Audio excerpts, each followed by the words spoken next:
Bonjour à toutes et à tous les amis, comment ça va aujourd'hui? Est-ce que vous êtes levé du bon pied? Est-ce que vous avez le cœur en fleurs? Le cœur en fleurs, est-ce que ça veut dire quelque chose ça? Je suis même pas certain. Bon voilà, j'espère que tout se passe bien avec vous. On va passer notre petite pause déj ensemble, au cas où vous travaillez. Mais si vous êtes en vacances, on va quand même passer ce moment-là. Tous les... Je ne sais pas. Mais en tout cas, j'ai regardé les dernières stats des premiers épisodes et franchement, merci. Ça m'encourage vachement à continuer parce que les retours sont bons. Vous avez l'air de bien aimer ce petit rendez-vous hebdomadaire entre vous et moi. Et ça tombe bien parce que moi aussi, ça me fait carrément du bien de pouvoir faire ça. C'est un échange direct. Et je reçois tous vos petits messages, c'est cool. J'ai eu, on va en parler après, le retour sur les cyclistes, les explications par rapport à l'épisode de la semaine dernière où je me questionnais de savoir pourquoi les cyclistes ne prenaient pas toujours la piste cyclable. Donc j'ai eu des éléments de réponse. Après, je vais apporter des nuances. Mais nous n'en sommes pas là. Pendant que j'y pense, surtout, si vous aimez mon travail, si vous aimez ce podcast, si vous passez un bon moment, si vous pensez que ça pourrait séduire des connaissances à vous ou des amis, ou si vous n'aimez pas et que vous voulez sanctionner quelqu'un que vous n'aimez pas, n'oubliez pas de conseiller ce podcast, de vous abonner à la page, au compte, de mettre des étoiles sur iTunes, de suivre sur Instagram, YouTube, parce qu'en fait vous écoutez partout. C'est disponible sur Spotify, YouTube, Apple iTunes, Deezer, je l'ai mis partout. Et si vous voulez lâcher un peu d'oseille, à un intermittent en détresse, il y a Tipeee, T-I-P-E-E-E, 3 E. Voilà, où vous pouvez lâcher un petit peu de pognon. Et on est parti, mon mug de café est rempli. Je suis en vacances. On y va. Putain de merde. Alors j'ai un café soluble, qui est absolument dégueulasse parce qu'on n'a plus de gaz chez nous. Le café soluble, vraiment j'ai l'impression, c'est comme les médicaments à base de foie de morue là. Tu le prends parce que t'as pas le choix, mais c'est dégueulasse, c'est vraiment pas bon. Ce n'est vraiment pas bon. J'ai faim en plus. Là, je me suis remis. Ok, ma femme est végane. Et fin août, je me suis dit. Enfin, ouais. Mi-août de la semaine dernière, de l'année dernière, je m'étais dit, je vais faire pareil qu'elle, parce que je sentais que mes t-shirts me serraient, que je faisais pas gaffe. Et mine de rien, j'ai 37 ans. Et j'ai commencé à devenir vegan, enfin flexitarien. Parce que je mange vegan quand on est là, mais quand je sors, je me fais plaisir. Et j'avais perdu 7 kilos. Et mes performances sportives étaient ouf. Je faisais un jeûne intermittent. Un jeûne intermittent. Moi, je suis un jeûne intermittent, mais je faisais un jeûne intermittent. Donc, je mangeais pas avant midi. Et je mangeais qu'entre midi et 20 heures. Ce qui faisait que j'avais 16 heures de digestion. Et je me sentais trop bien. Et ces derniers temps, j'ai un peu moins fait gaffe. J'ai mangé du sauciflard, machin truc. Faut dire que la sortie de ma bière, ça n'a pas trop aidé non plus. Quoi qu'il en soit, je recommençais à prendre des donuts au petit déjeuner. Je pense que j'ai pris 1 ou 2 kilos. Du coup, là, je me remets dedans. Voilà, je sais pas si vous avez des régimes particuliers ou si vous faites gaffe, si vous êtes comme moi.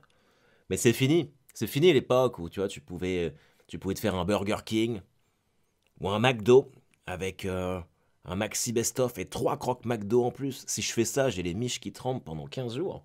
Ah, je peux plus maintenant. Je peux plus, mais c'est pas grave. En tout cas, le point positif, c'est que nous sommes en mars. On va bientôt fêter l'anniversaire des 1 an de confinement. Parce que qu'on le dise ou non, je pense qu'on n'est jamais vraiment sorti de ce truc-là. Il fait beau à Caen. Alors ma mère avait un truc, elle disait toujours que le 1er mars, pour dire bonjour à Mars, il fallait montrer ses fesses au soleil. Ouais. Truc que sa grand-mère lui disait. Je ne sais pas. Je le faisais quand j'étais enfant. C'est le premier truc que je faisais. J'ouvrais la fenêtre de chez moi et je montrais mon cul au soleil.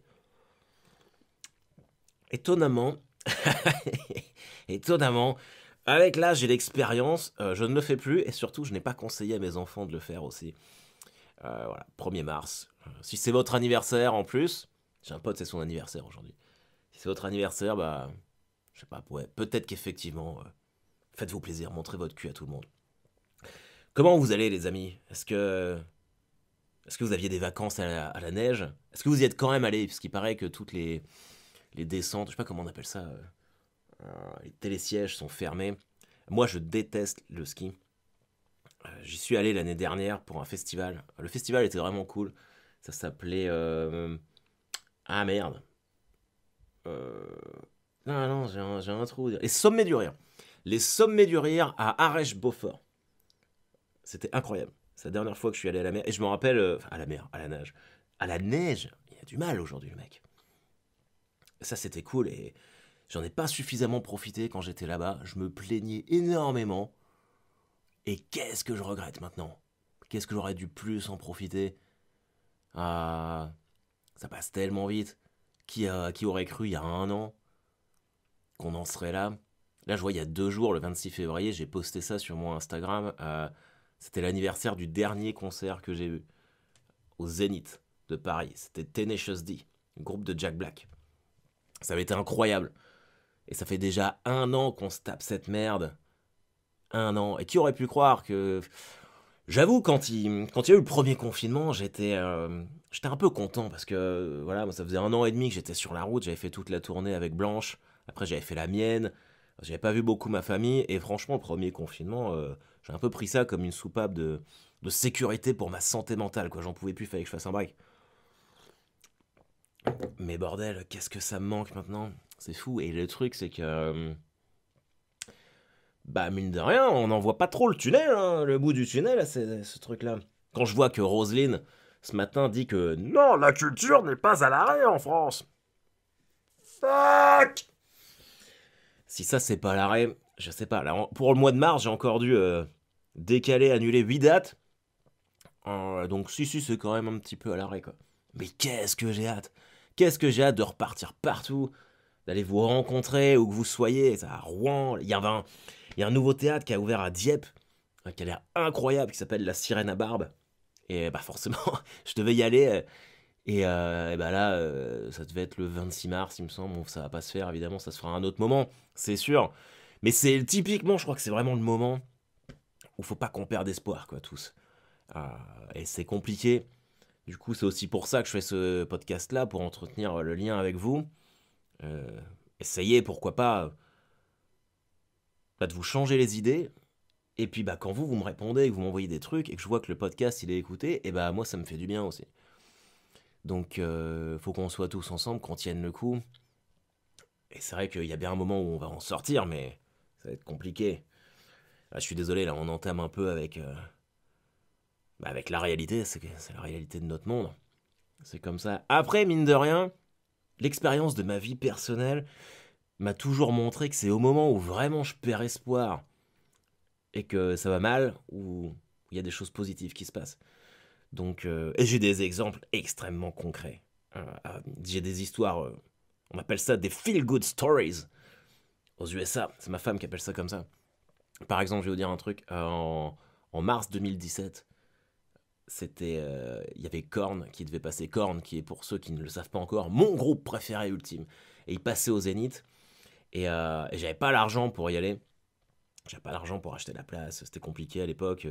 J'étais pas encore intermittent. Enfin, j'étais pas professionnel dans l'humour. Du coup, je faisais plein de boulot, notamment des commentaires. Enfin bref, on va pas revenir là-dessus. Et il se trouve qu'au dernier moment, j'ai réussi à avoir 50 € pour me payer la place. Du coup, j'étais très content. Et le petit bonus, même le méga gros bonus, c'est que 3 mois auparavant, j'avais participé à un jeu concours sur la page Facebook Korn France, des fans français de Korn. Et c'est moi qui ai été tiré au sort pour rencontrer le guitariste de Korn au Hard Rock Café. Je veux dire, en 24 heures, je suis passé de je ne vais pas. Genre, le concert, c'était un lundi. Et le jeudi, j'étais, bah, c'est con, je vais pas voir Korn, j'ai pas l'argent. Le vendredi, j'avais l'argent. Et j'avais été tiré au sort pour rencontrer Ed, le guitariste de Korn. Et je l'ai rencontré le lundi avant le spectacle au Hard Rock Café. Et c'était complètement dingue. Souvent on dit qu'on est déçu par ses idoles, mais c'était absolument pas le cas. C'est dans le top 5 des moments les plus forts de ma vie, tellement c'était cool. Il m'a dédicacé son livre, on a échangé, on s'est fait un méga gros hug. Évidemment, lui il était en mode promo, mais sur un moment par rapport aux autres personnes qui étaient là, j'ai senti qu'il y avait vraiment une connexion. Et c'était incroyable. Et on a pris des photos, la photo je l'ai balancée plein de fois, et l'ironie du truc, c'est que dès que je suis sorti, j'étais tellement excité par cette histoire. Donc, dès que je suis sorti du Hard Rock Café, j'ai posté la photo que j'avais avec Ed, le guitariste de Korn. Et j'ai bien fait parce que après, pendant le concert, dans la fosse, je me suis fait voler mon portable avec toutes les photos que j'avais prises avec Ed au Hard Rock Café. Donc merci Facebook, parce que si je les avais pas postées avant, autant le portable tu peux le remplacer, même si ça fait chier sur le moment. Mais alors si j'avais perdu ça, ça aurait été complètement fou, quoi. Complètement fou. Ça, c'est ma première feel good stories. Un an plus tard, donc voilà, ça c'est tout ce que je vais vous dire, c'est que c'est pour ça que ça me maintient dans le fait qu'il faut pas perdre d'espoir. Un an plus tard, c'était à la sortie. Non, c'était à la fin de cette année-là, je dis n'importe quoi. Ça devait être ouais, en septembre 2017, j'ai fait une grosse dépression parce que ça marchait pas. Et elle a duré 2-3 mois où je faisais même plus de scène, j'avais annulé les spectacles où El Camino. Alors je donnais des excuses bidons aux gens, mais en fait, en vrai, c'était pour ça, c'est que j'étais plus capable de monter sur scène. Et, euh, et en janvier, il y a Blanche qui a voulu faire qui a voulu venir essayer 30 minutes à Caen. Et du coup, je me suis dit, bah attends, si elle vient, je vais quand même me remettre un peu dedans. Et après, en fait, elle m'a proposé de faire la première partie de son nouveau spectacle à Rouen, parce qu'on avait passé une bonne soirée. Il y avait sa productrice, et du coup, ça m'a remis complètement en selle. Et alors que vraiment, je pensais plus que tout ça était possible. Et du coup, après, on est parti en tournée, puis la suite, vous la connaissez, donc ça, c'était incroyable. C'était incroyable. Et pendant la tournée, j'ai pu rencontrer Louis C.K., qui est mon idole absolue dans le stand-up. Alors que 6 mois avant, j'étais sur le point d'arrêter en me disant voilà, c'est fini, c'est terminé. Donc ça, c'est quand même important. Je pense que tout le monde a tous forcément des histoires comme ça. Je crois qu'il faut vraiment, en ce moment, se raccrocher à ça. Se dire ok, ça va passer, on se serre les fesses. C'est le mur des 30 kilomètres.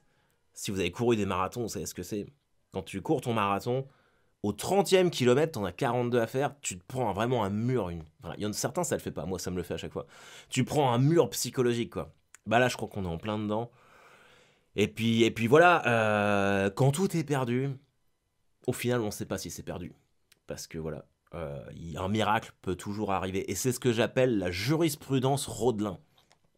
Alors pour les fans de Malherbe, Ronnie Rodelin, c'est le grand sauveur. Je vous explique le truc. C'était en 2017 aussi, hein. Il y a plein d'années en fait.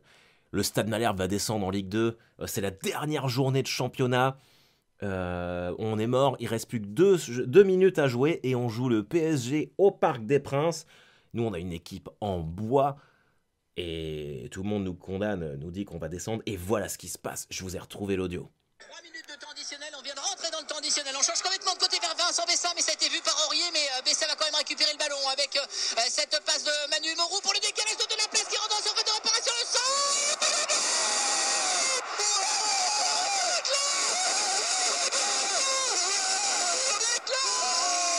qui égalise à la 91e minute de jeu. Ronnie Rodelin qui met le ballon avec le rebond sous la transversale. Un but partout. Le Stade Malherbe de Caen repasse 17e.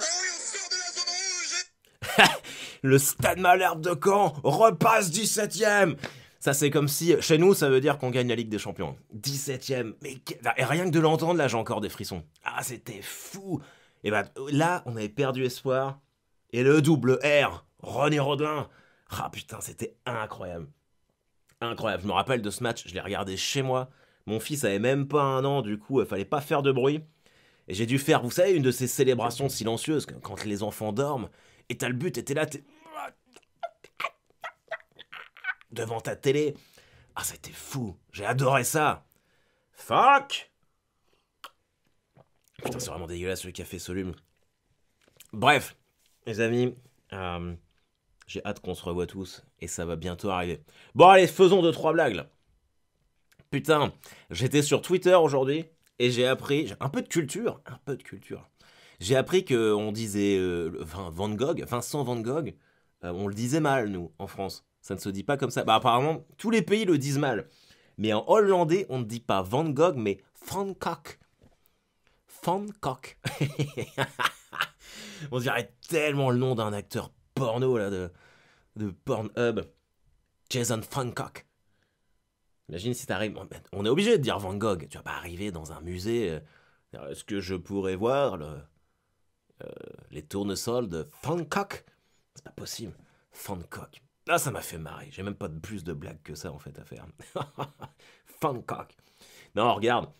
La semaine dernière, comme je vous l'ai dit, on est en train de visiter des maisons avec ma femme.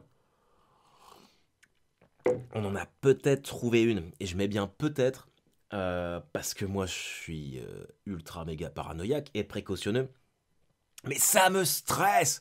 Ça me stresse. C'est un truc de fou.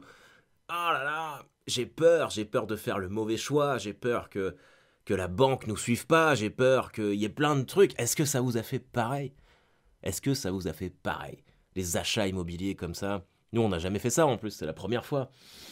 Ça me stresse. J'en fais des rêves la nuit. Est-ce qu'on peut appeler ça des rêves? Oh là là, bordel. En fait, moi, je suis pas fait pour les emménagements. Ce que je voudrais, ça serait que, voilà, je pars en vacances, je pars une petite semaine à Clisson, tu vois. J'adore cet endroit-là, vous le savez déjà. Je pars une semaine à Clisson, hop, et je reviens, il y a la maison, tout a été emménagé, on me donne ma manette de Switch. Tiens, Harold, voilà, on t'a tout épargné, tu peux t'installer, tout est fait. Il y aura une fête mexicaine, une piñata, et voilà, j'adorerais ça. Mais non, enfin, en même temps, ça peut être comme ça, je m'en doute bien. Mais bon, c'est la vie, c'est la vie, c'est la vie. D'ailleurs, je me disais, on a visité 4 maisons, dont le fameux mec en slip de la semaine dernière. Et peut-être qu'un jour, je serai en position où je fais visiter ma maison à des gens pour qu'ils la rachètent, mais ça doit être tellement dur. Je veux dire, tu rentres, tu visites une maison, donc toi, t'es là, enfin, t'as les gens qui viennent chez toi visiter ta maison, et le seul but de cette visite, c'est de critiquer un maximum pour te faire descendre le prix. C'est horrible. C'est horrible. Les gens sont ah c'est pas très bien fait ça. Bon ça j'aurais pas fait. C'est moche. Ah mon dieu que c'est moche. Et vous vivez là-dedans. Oh non, non. L'électricité là c'est pas aux normes là. Vous vivez comme des cassos. Il y aurait besoin de refaire les fenêtres hein. Ouais. Ah bah ouais hein, les SDF là y a pas d'isolation. Là, vous chauffez comment ici? Ah ouais. Bon c'est vraiment un choix de débile ça. Bon bah non écoutez nous on vous propose 50 000 euros de moins. On se demande même comment vous avez pu vivre toutes ces années dans ce taudis. C'est ça en fait, c'est horrible. Ah putain, c'est dingue, c'est dingue. Ah moi je pourrais pas faire ça.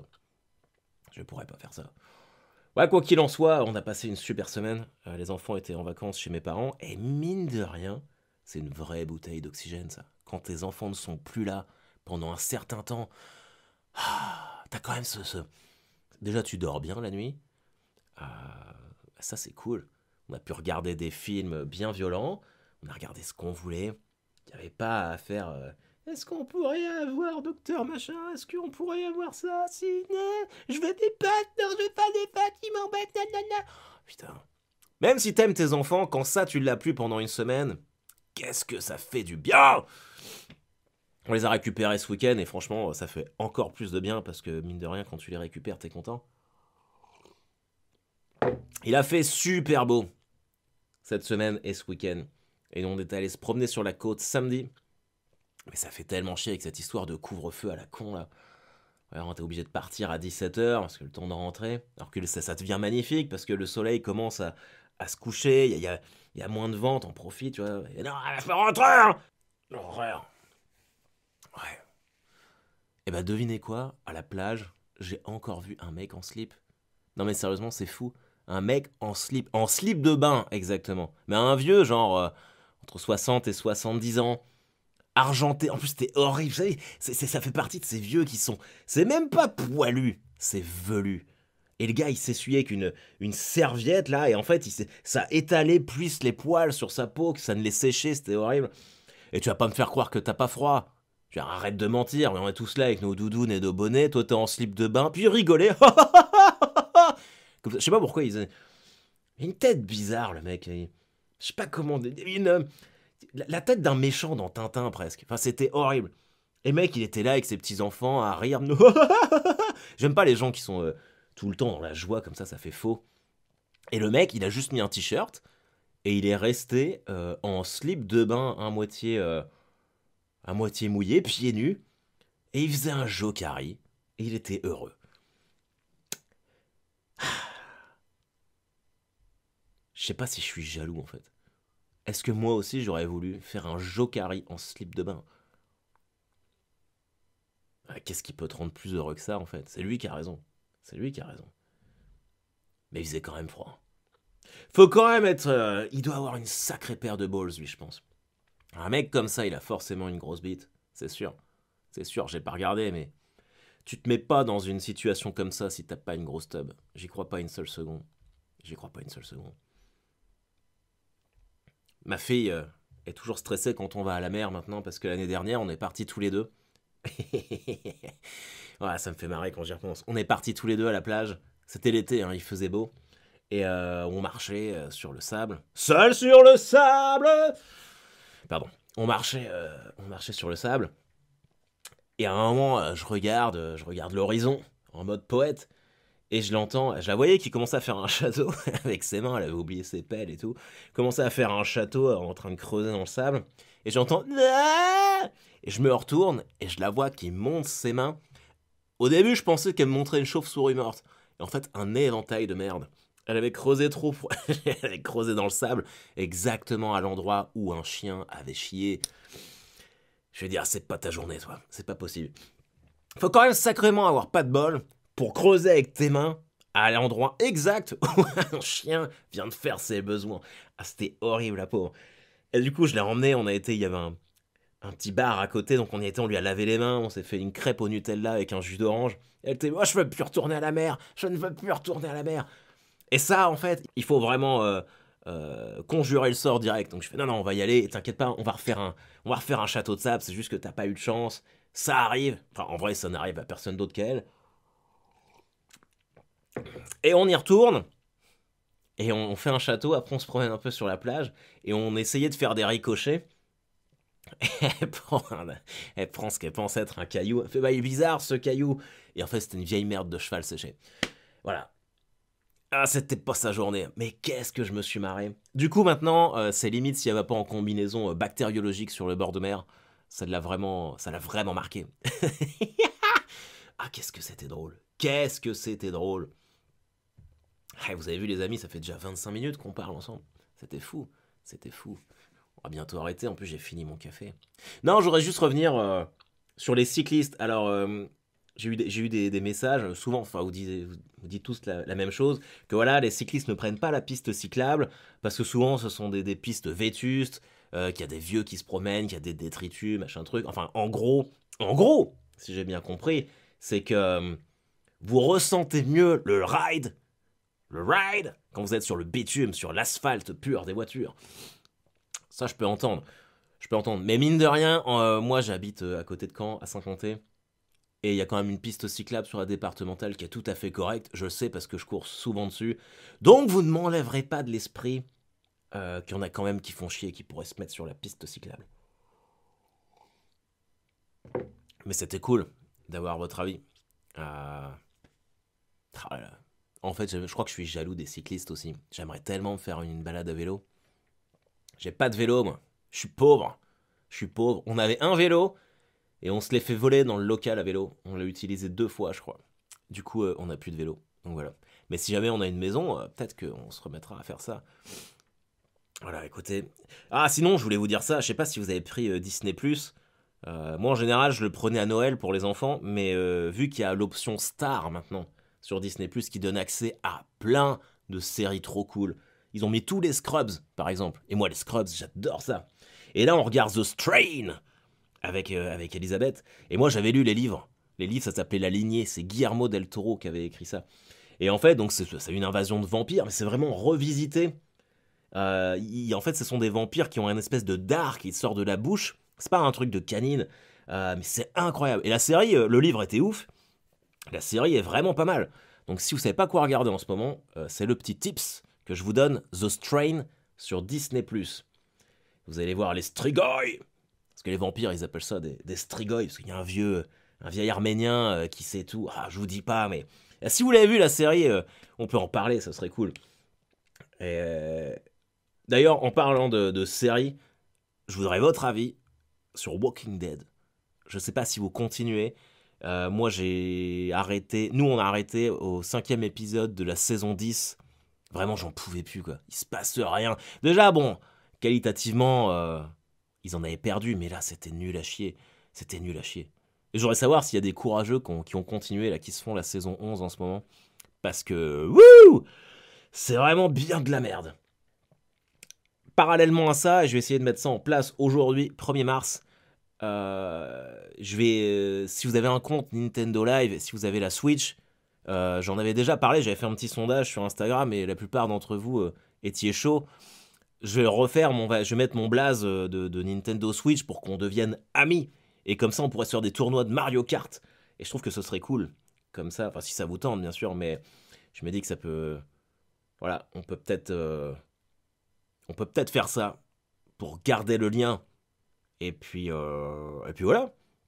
Bon, bah, je crois que c'était tout.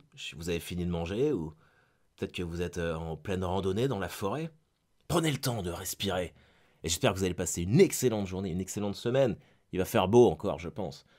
Euh, Préparons-nous au pire, mais attendons ce qu'il y a de mieux. Ça va forcément tout ça se dégoupiller. Je suis optimiste, les amis. J'ai envie de l'être avec vous. Et je vous souhaite une excellente petite fucking journée. À bientôt. Enfin, à bientôt. Quand je dis à bientôt, à lundi prochain, quoi. Pour le point du lundi matin. See you, motherfuckers!